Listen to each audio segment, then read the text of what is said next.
Seja bem-vindo ao Seminário de Teologia e Vida Cristã Palavra da Vida. Você está em mais um curso de teologia cuja proposta é fazer alargar o seu conhecimento na área teológica, um curso descomplicado, contextualizado, provocativo, reflexivo e que faça sentido para a nossa vida cotidiana, porque entendemos que não só a construção conceitual da teologia, respeitando as correntes da teologia construída nesses quase 2000 anos, mas isso só não é suficiente. Nós pretendemos que a partir do entendimento bíblico, dos conceitos esclarecidos, nós possamos reproduzir isso em uma espiritualidade no nosso cotidiano e nas relações. Seja bem-vindo a mais uma aula do curso de teologia do Seminário de Teologia Palavra. Bom, a gente vai iniciar hoje uma matéria nova, né?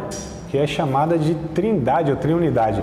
E toda matéria eu procuro indicar livro para vocês, né? Sugerir livros como um apoio, como material suplementar, né? Então, assim, vocês se interessando, vocês até me comuniquem que eu consigo trazer para vocês, ou comprem num site, ou alguma livraria que vocês conhecerem, tá? Deixar até gravado aqui para os irmãos também verem, ó, esse aqui o que é a Trindade. Então, livreto bem pequenininho, às vezes a gente tem um ditado que diz assim, não se julga o livro pela capa, né? Esse aqui é pelo tamanho, então não se julga o livro pelo tamanho, tá? Ó, menor que minha mão, mas excelente livrinho, R6 Pro. Esse aqui é um dos melhores teólogos que nós temos, tá? No mundo hoje. Então é o que eu indico aqui para vocês, se quiserem saber mais a fundo sobre o assunto que a gente vai iniciar hoje, né? Isso aqui, ó, a dança da Trindade. A gente até vai explicar o porquê desse termo, né? A dança da Trindade, o que isso quer dizer, né? Tá? Essa figura aqui, ó, que eu queria que vocês, vou até usá-la depois, que vocês tivessem em mente, ó, tá? Bem interessante aqui, isso aqui expressa algo que a gente quer ensinar. E para quem assim quer um livro com um pouco mais de teoria, né? Um pouco mais de profundidade, é esse aqui, ó, A Trindade e a Trindade, as Escrituras e a função do teólogo. Esse Kevin Van Hooser, também um excelente teólogo, né? Que a gente tem, então a gente sempre procura ver um teólogo que ele é bem equilibrado, né? Uma pessoa bem sensata, porque a gente sabe que tem uns aí que eles são um pouco extremos, né? Extremistas, então a gente procura evitar e trazer para vocês sempre uma coisa mais equilibrada, tá? Esse aqui é excelente também para que vocês possam estar adquirindo.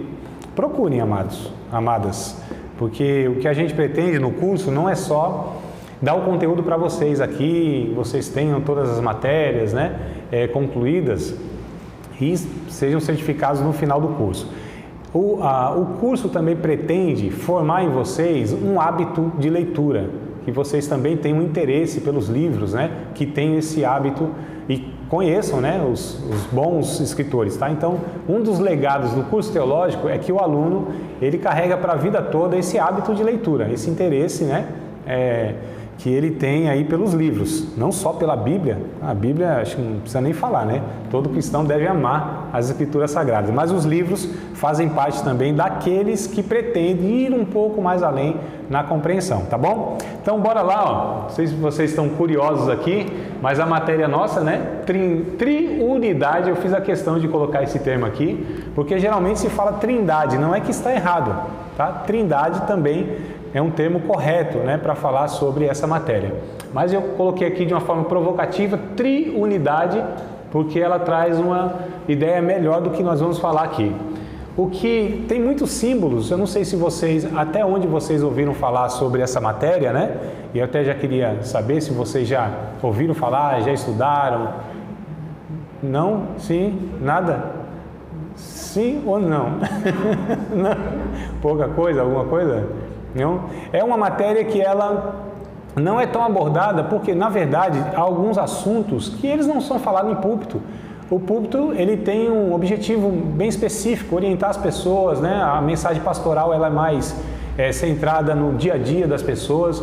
Então, nos cursos que a gente pretende, as escolas bíblicas, os cultos de ensino, é onde se pretende colocar de uma forma mais didática, mais objetiva. E tem mesmo assim, mesmo nesses casos, na igreja, nos cultos de ensino, nessas ocasiões, alguns assuntos não são tão abordados, né? Tem uns que a gente percebe que não são dados a devida atenção.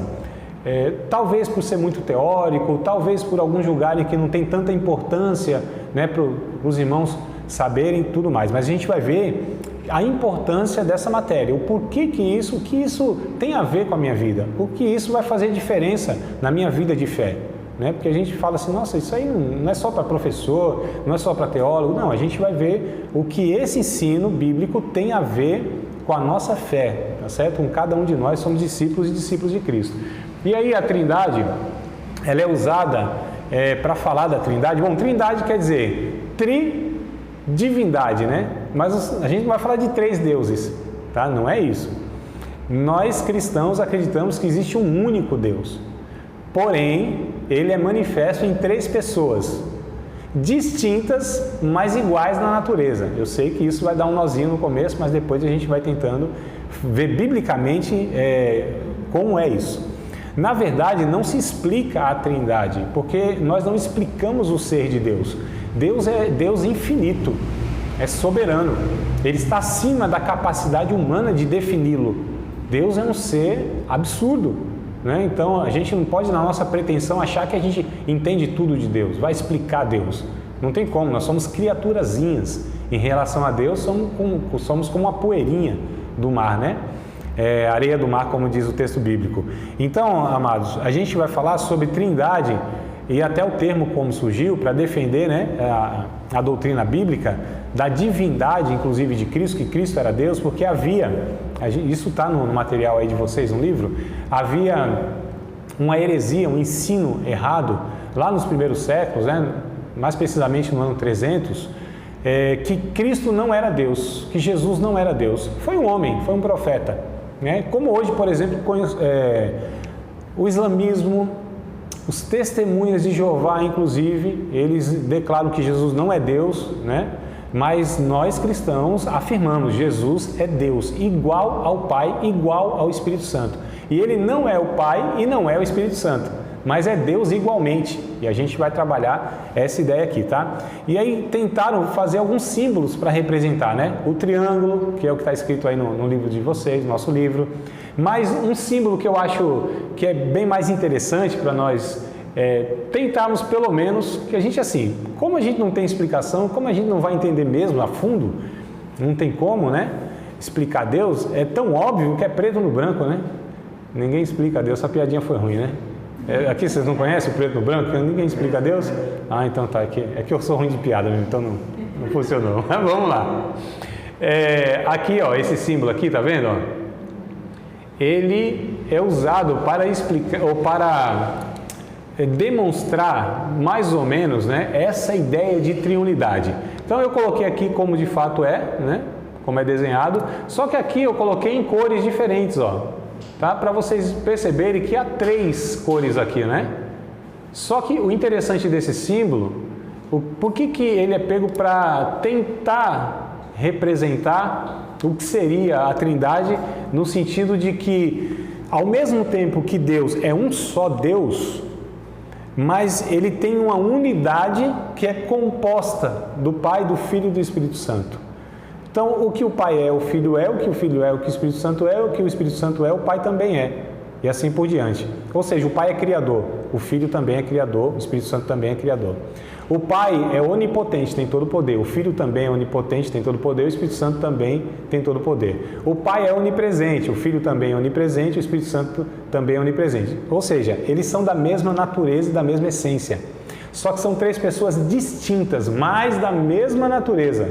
É complicado, para mim é complicado, mas é isso aí que a Bíblia ensina. Então aqui, ó, esse símbolo pretende pelo menos mostrar para nós, ó, essa realidade de que há né, aqui, ó, como sendo um objeto, uma figura, mas que é composta aí, né, em 3 partes aqui. E a gente não sabe onde começa onde acaba outro, ó. Tá vendo? Até o irmão estava vendo aqui, ele falou, irmão, eu estou ficando zarolho aqui vendo, tentando achar, ele não acha. Então vamos lá, triunidade é o nome da matéria e eu quero pegar com vocês um texto aqui de Deuteronômio, vamos lá, para a gente introduzir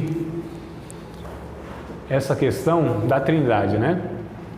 Desde lá dos textos bíblicos, para a gente compreender aí, tá bom? Capítulo de número 6 de Deuteronômio, capítulo número 6 de Deuteronômio. Nós vamos... Opa, deixa eu ver aqui que eu acho que eu esqueci do esboço aqui, que eu vou seguir o esboço que eu acho que vai ficar mais didático para nós, né? Como o professor não sabe tudo, ele tem uma cola, a cola santa. Mas isso aqui não é pecado, essa cola não, né? Vamos lá. Bom, eu acho que para a gente entender melhor, desde o começo, pelo menos do termo, né? O termo trindade, ele não tem na Bíblia. É uma das questões que os testemunhos de Jeová, eles vão falar que a gente não acredita na trindade e esse termo não é bíblico, não tem na Bíblia. De fato, não tem na Bíblia. A gente procurar na Bíblia lá, não tem nenhuma palavra falando trindade, né? Mas a doutrina, o ensinamento, isso a Bíblia ensina e a gente vai ver no decorrer da matéria. Não é essa aula apenas não, é toda a matéria. Eu pretendo chegar com vocês nessa conclusão, tá? Mas esse termo, como eu disse, ele... Sim, eu digo, mas o termo não tem, né, pastor? Trindade, né? João 5, né? Uhum, pode falar. 3 testificam no céu. Ah, sim. Né? Primeira carta, o senhor está falando, né? Não, é a primeira carta de João. É, primeira carta de João. O Pai, a palavra e o Espírito Santo. Exato. Mas não tem, eu digo o termo, né? Os testemunhos de Jeová, eles dizem assim, não tem o termo trindade, é por isso que a gente não aceita. Mas o ensinamento, não só esse versículo, mas outros mais que a gente vai ver, né, ao longo da matéria, que ensina de fato, e a distinção de um para o outro. Porque, na verdade, nessa época aí, nesses 3 primeiros séculos, houve lá uma doutrina criada chamada de modalismo. Modalismo. Hoje é chamada de unicismo, mas é a mesma coisa. Então, o que ensinava o modalismo? Que Deus, ele se manifestava em modos diferentes. Que era uma pessoa, eu estou falando que ensinava o modalismo, que Deus era uma pessoa e ora se manifestava como Pai, ora se manifestava como Filho, ora se manifestava como Espírito. Mas não é isso que a Bíblia ensina. A Bíblia ensina que são 3 pessoas distintas. Então, o modalismo hoje é chamado de unicismo, né? Uma igreja que nós temos no Brasil, que ela é unicista, é a conhecidíssima Voz da Verdade. Então, a doutrina da Voz da Verdade, eles dizem que Deus, ele é um e não são 3 pessoas distintas. Né? É lá em São Paulo, essa igreja, vocês devem conhecer, por conta da música, né? Então, anos 90 aí, anos 90, anos 2000, a Voz da Verdade, acho que estava aí com as músicas em tudo quanto é denominação evangélica. Mas eles têm essa doutrina, inclusive a associação brasileira, isso aí foi na década de 90, se não me falha a memória, chamou a Igreja Voz da Verdade por ser de grande expressão, para que eles pudessem então explicar o porquê que eles acreditavam no unicismo. E eles não quiseram conversa, nós acreditamos assim, não vamos dar uma explicação, enfim. Mas eles são unicistas, eles não acreditam na Trindade, tá? E o que acontece? A Igreja, na história, criou um documento chamado de... aliás, no concílio, houve um concílio no ano 325, né, da nossa era. Por que houve esse concílio? O que são os concílios? Os concílios são reuniões, ou foram reuniões na história, né, em vários momentos, para estar definindo algumas doutrinas da igreja. Então, nós tivemos o primeiro concílio, foi Atos capítulo 15. Atos capítulo 15, a igreja, os líderes da igreja na ocasião se reuniram para definir o que a gente faz, porque muitos judeus têm aceitado o evangelho. Os judeus têm aceitado o evangelho e muitos gentios têm aceitado o evangelho. A igreja nasce judaica cristã, né? Em Atos ali, capítulo 2, a gente vê uma mistura de judeus e gentios. E aí no capítulo 15 tem esse problema. A questão é, o que a gente vai fazer? Porque muitos gentios têm aceitado o evangelho, mas eles têm que se circuncidar, que era um rito, né, do judaísmo. Eles têm que guardar o sábado, eles têm que guardar a lei dietética, que falava que tinha alimentos puros e impuros.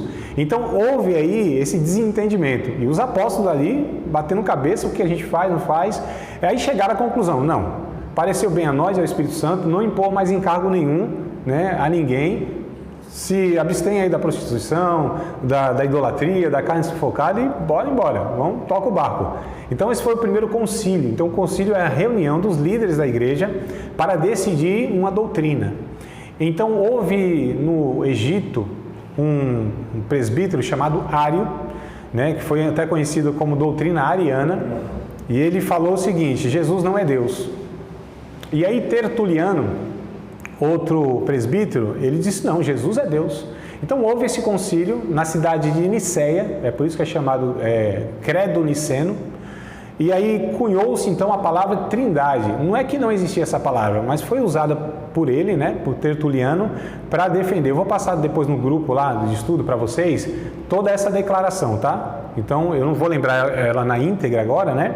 Mas ele vai falar assim a respeito. Quando ele foi defender a divindade de Jesus, a questão era essa: defender que Jesus era Deus, né? Mas para defender a divindade de Jesus nas Escrituras, ele teve também que provar que, né, Deus era uma pessoa distinta e o Espírito Santo também era Deus.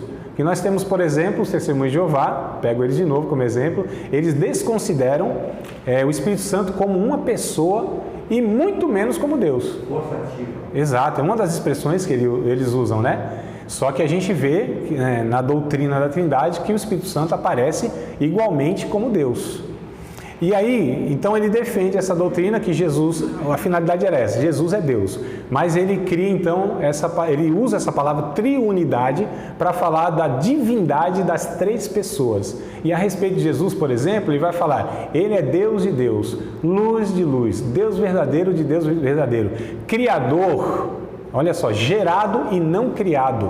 Então, só peguei parte aí desse credo, né, dessa declaração documental da história da igreja, tá? Então, esse termo foi cunhado no ano 325, nesse concílio de Niceia, para declarar a deidade, a divindade das três pessoas que formam, né, Deus, para combater essa heresia, então, que a gente falou, tá? Então, a gente pega por aí. E antes ainda que eu comece a pegar o texto bíblico aqui, que eu vou pegar com vocês, Deuteronômio, há ainda um outro termo teórico que a gente pega na teologia para falar sobre a Trindade. Se a Trindade é Deus, então sempre subsistiu. Não houve nenhum tempo que Deus não era, né? Então, Deus, ele sempre... É difícil a gente usar as palavras porque não se aplica a Deus, porque Deus está, inclusive, acima das definições teóricas, né? Mas a gente fala assim: bom, não perguntaram já para nós, ou a gente não se perguntou, mas antes de Deus existiu o quê? Alguns perguntam os negócios assim, né? E antes de Deus existiu o quê? Não, antes de Deus. Não existe antes de Deus. Aliás, não existe tempo. O tempo foi criado por Deus. Deus criou o tempo, passado, presente e futuro. O que a Bíblia vai dizer é que Deus habita na eternidade. E o que é a eternidade? É a ausência de tempo, não é tempo sem fim, tá? Alguns pensam que a eternidade é um tempo sem fim. Não, é a ausência de tempo. O tempo não se aplica à eternidade. O tempo é criado por Deus. Lá no Gênesis, inclusive, a gente vê, ele cria as estações, né? Os luminares, sol e lua, para regular isso tudo, tal, né? O dia, essas 24 horas como nós temos hoje. Então, o tempo é criado por Deus. Deus, ele não está sujeito ao tempo e ao espaço. Ele é eterno. Existe tudo criado e tudo que existe a partir de um ponto criado. Então os anjos, eles têm a propriedade de eterno? Tem, a partir de um ponto criado. Os homens, o espírito do homem, ele tem a propriedade de eterno? Tem, a partir de um ponto criado.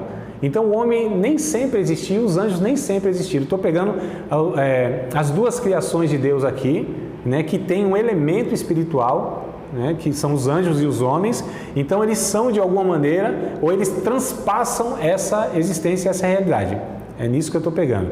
Então Deus cria, a partir de um ponto criado eles são eternos, ou eles participam de uma eternidade, melhor dizendo. Agora Deus não. Salmo 90, verso 1 e 2, vamos ler o texto? Salmo 90, versículo de número 1, versículo de número 2, ou é só 1, né? Mas vai dizer o seguinte: antes que os montes nascessem, antes que esses outeiros fossem criados, é o 2, tá? Só o 2, só o 2 aí acho que é o suficiente. Antes que os montes nascessem, o que tu formaste a terra e o mundo, sim, de eternidade a eternidade tu és Deus. Então, para a gente compreender aqui, ó, esse texto, imaginem aqui que eu sou a criação de Deus, né? Tudo que é criado por Deus, anjos, homens, cosmos, tudo foi criado em dado momento, né?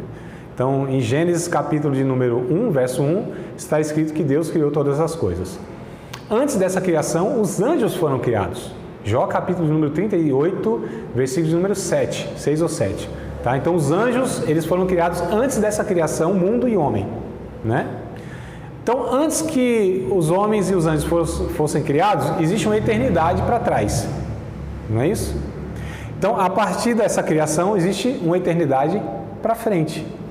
E a Bíblia vai dizer, de eternidade a eternidade, tu és Deus. Então, Deus sempre foi uma realidade. Não houve nenhum momento que Deus não era. Eu nem digo que Deus existia, porque o que existe foi criado, e Deus não foi criado, Ele é criador. A gente está falando de uma outra natureza, de um ser que ele é totalmente distinto da sua criação. Deus não se mistura com a sua criação, Deus está para além da sua criação, não é? Então, assim, Deus, Ele não cabe na sua criação, não tem nada que contenha Deus. O Isaías, por exemplo, o profeta, ele vai usar algumas figuras de linguagem só para mostrar mais ou menos a dimensão de Deus. Ele está sentado no globo da terra, os seus pés estão aqui, né, no estrado aqui da terra, ele pega os oceanos na palma da sua mão, é só para mostrar essa grandeza de Deus. É claro que Deus é muito maior do que isso. Deus não cabe no cosmos, nos multiversos, nas galáxias que nós conhecemos e descobrimos a cada, né, momento aí, a descoberta da ciência, que há muitas outras galáxias e aquela coisa toda. Deus está para além de tudo isso. Deus, Ele tem uma propriedade chamada de infinitude. Deus é infinito. Deus é infinito e tudo que Ele cria é infinitamente inferior a Ele. Então, olha a distância, a gente chama isso na teologia de distância ontológica, é distância de ser. São seres totalmente distintos. E todo ser que existe, existe por causa do ser de Deus. Então, só Deus é.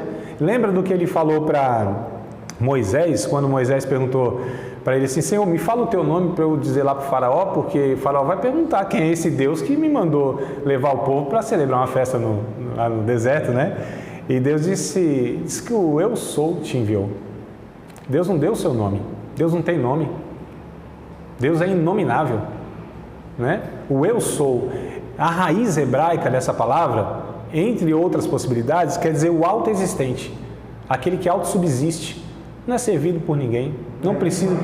Oi? Não é nem evangélico. Não, Deus não tem nada a ver. Jesus não é evangélico, não é gospel. Deus está acima, né, de qualquer proposta humana, de qualquer denominação. Deus está acima de tudo e de todos. Ele não só é soberano, mas a gente chama que Ele é transcendente. O que isso quer dizer? Ele é transcendente, Ele está para além de tudo que nós conhecemos e sabemos. O Paulo vai dizer em Timóteo que Ele habita na luz inacessível. Ninguém nunca viu Deus. Ele está para além, ninguém chega até Deus. Nesse sentido de que Ele é alguém que pode ser alcançado.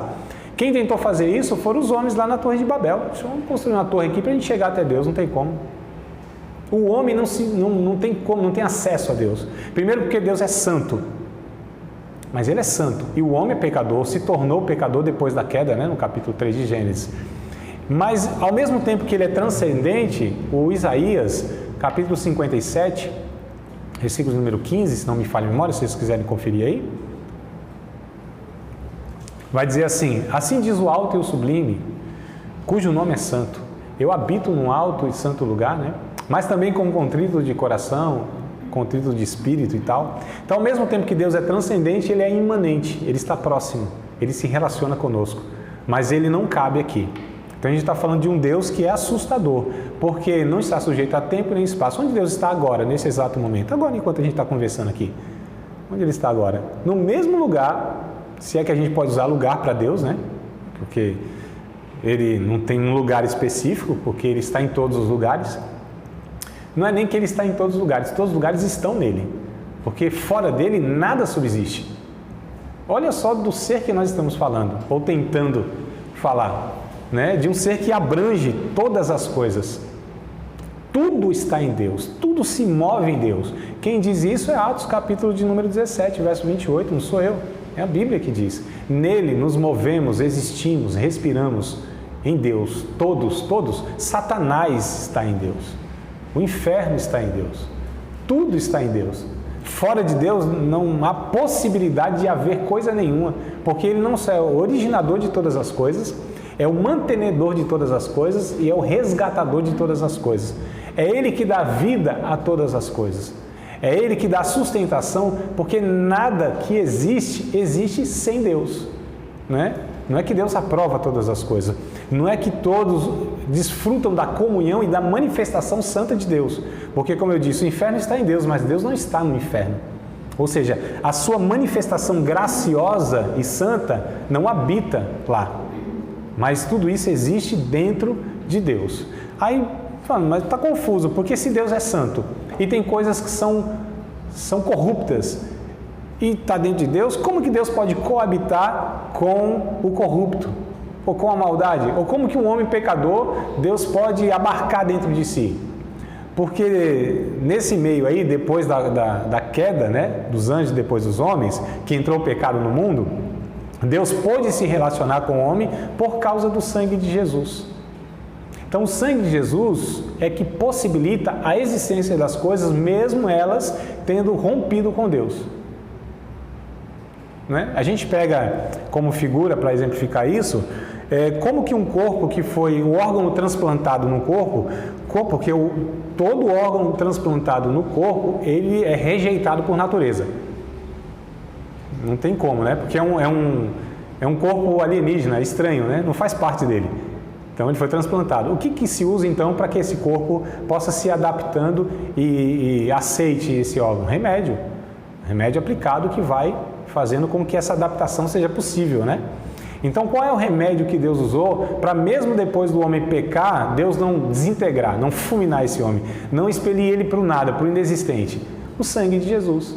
Fala, André, mas o sangue de Jesus só não foi derramado lá há 2000 anos atrás e tal, né? Não, mas na ótica de Deus, não. Isso está escrito em 1 Pedro. 1 Pedro. Vamos lá ver o texto. 1 Pedro, capítulo de número 1, e também em Apocalipse, né? Os dois textos que vão falar sobre essa realidade.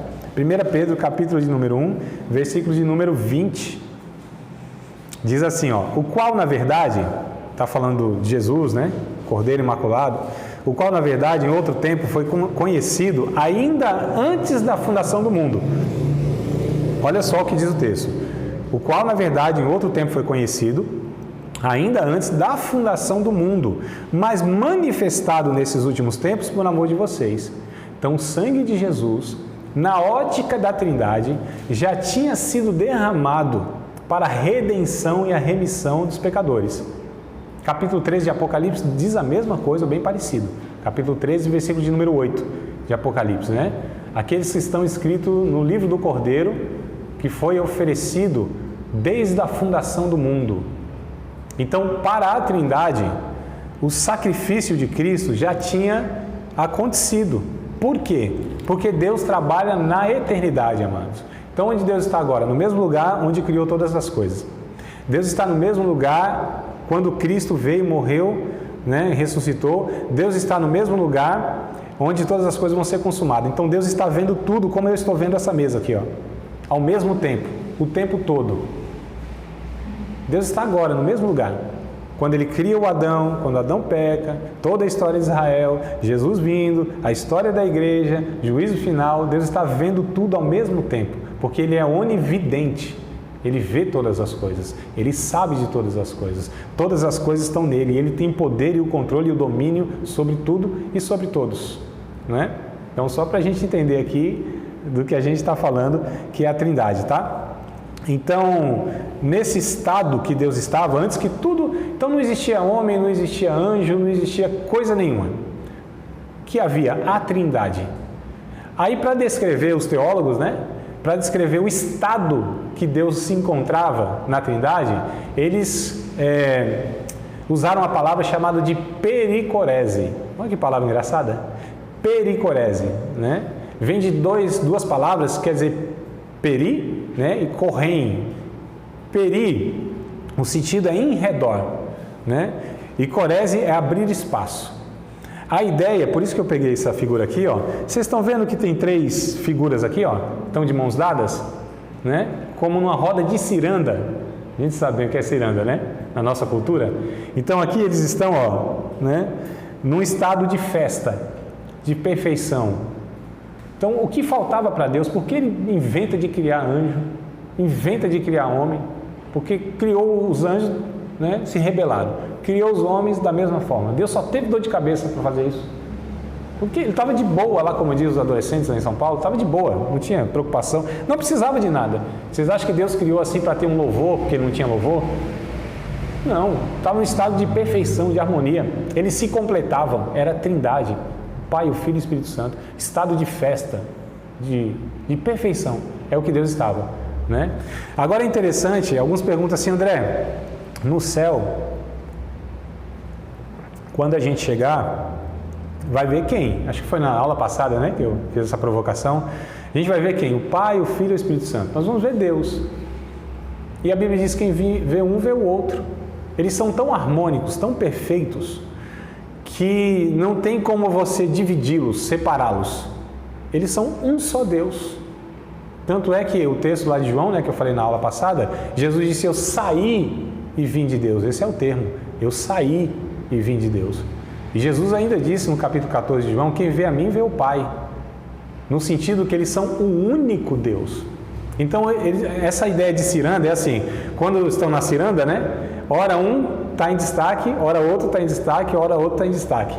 Então no Antigo Testamento a gente vê muito essa manifestação do Pai, em relação à nação de Israel, os patriarcas, né? O Novo Testamento ali no começo a gente vê o Filho se destacando, historicamente, na Bíblia e tudo mais.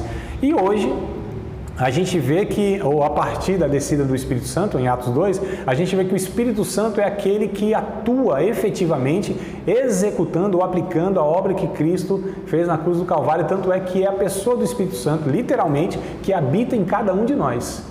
Né? Mas se o Espírito Santo habita em nós, é Deus habitando em nós. Seria a mesma coisa que Jesus habitando em nós, ou o Pai habitando em nós, não tem diferença, é Deus da mesma forma.